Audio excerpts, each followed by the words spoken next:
Om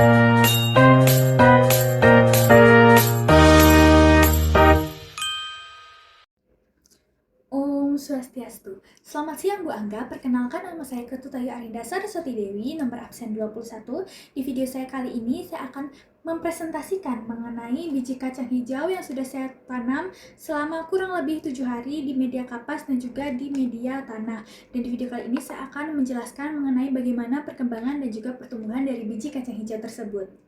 Baik, langsung saja ke data perlakuan penelitian. Yang pertama, untuk media tanamnya, pot A ini menggunakan kapas putih steril sebagai media penyangga akar dan penyimpanan air.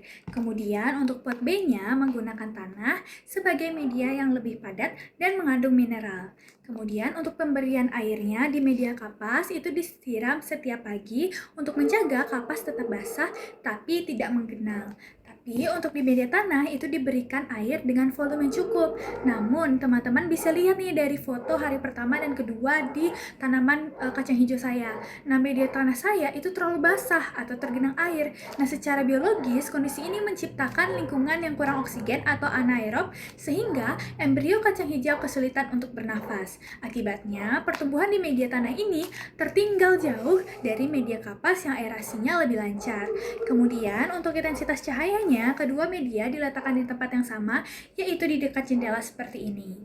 Kemudian untuk suhu lingkungannya, kedua tanaman diletakkan pada suhu ruang sekitar 25 derajat Celcius hingga 28 derajat Celcius agar proses metabolisme embrio berjalan stabil.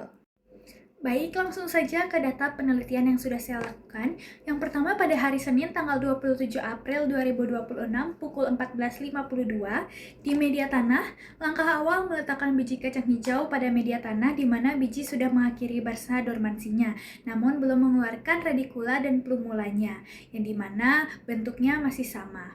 Kemudian untuk di media kapas, langkah awal saya juga meletakkan biji kacang hijau pada media kapas di mana biji sudah mengakhiri masa dormansi, namun biji belum mengeluarkan radikula dan plumulanya sehingga bentuknya masih sama.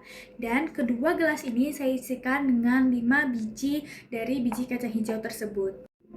Baik, selanjutnya pada hari Selasa tanggal 28 April 2026 pukul 15.38. Untuk media kapas, untuk bagian pertumbuhannya, seluruh biji kacang hijau telah mengeluarkan radikula atau calon akarnya dengan panjang yang bervariasi antara 0,5 cm sampai 0,8 cm. Ini menandakan proses pembelahan sel pada daerah meristem akar berjalan dengan baik. Kemudian untuk perkembangannya, kulit biji itu mulai terkelupas akibat tekanan dari dalam atau inhibisi, yang dimana radikula yang muncul itu berwarna putih bersih dan mengarah ke bawah menyentuh media kapas yang lembab. Kemudian untuk di media tanahnya di bagian pertumbuhan belum ada pertumbuhan radikula, namun struktur biji mulai membengkak dibandingkan dengan ukuran awal. Kemudian untuk perkembangannya biji itu sudah memasuki fase kulit pecah akibat proses inhibisi. Untuk hari Rabu tanggal 29 April 2026 pukul 17.26 untuk di kapas terjadi pertumbuhan yaitu pemanjangan radikula hingga mencapai 2 cm. Kemudian perkembangan seluruh biji itu telah berkecambah. Nah, struktur hipokotil mulai melengkung dan mengangkat kotiledon, menunjukkan aktivitas pembelahan sel yang sangat cepat di media yang lembab. Kemudian untuk di tanah terjadi pertumbuhan cenderung yang lambat, baru satu biji yang mengeluarkan radikula sepanjang 1 cm, dan perkembangan mayoritas biji itu masih dalam tahap ruptur. Lambatnya pertumbuhan diduga karena air yang terlalu jenuh. Ya, pada hari Kamis tanggal 30 April pada pukul 16.23 pada bagian kapas terjadi pertumbuhan. Seluruh kecambah itu tumbuh seragam dengan tinggi batang rata-rata 5 cm. Kemudian untuk perkembangannya di bagian plumula atau calon daun itu mulai muncul di ujung atas di antara belahan kotiledon. Nah, daun ini terlihat mulai terbuka dengan warna hijau yang pucat. Kemudian untuk di bagian tanah terjadi pertumbuhan, yaitu pertumbuhan masih terhambat. Hanya satu biji yang mengeluarkan radikula sepanjang 2 cm. Untuk perkembangannya, biji belum menunjukkan perkembangan organ daun sama sekali. Jumat tanggal 1 Mei 2026 pada pukul 17.00 di bagian media tanam kapas terjadi pertumbuhan, yaitu tinggi batang meningkat secara pesat hingga mencapai rata-rata 11 cm. Kemudian untuk perkembangannya, daunnya telah mekar sempurna dengan bentuk menyirip dan warna hijau yang lebih pekat. Kemudian kotiledarnya itu mulai terangkat tinggi ke atas dan tampak sedikit mengecil karena nutrisinya terserap untuk pemajangan batang.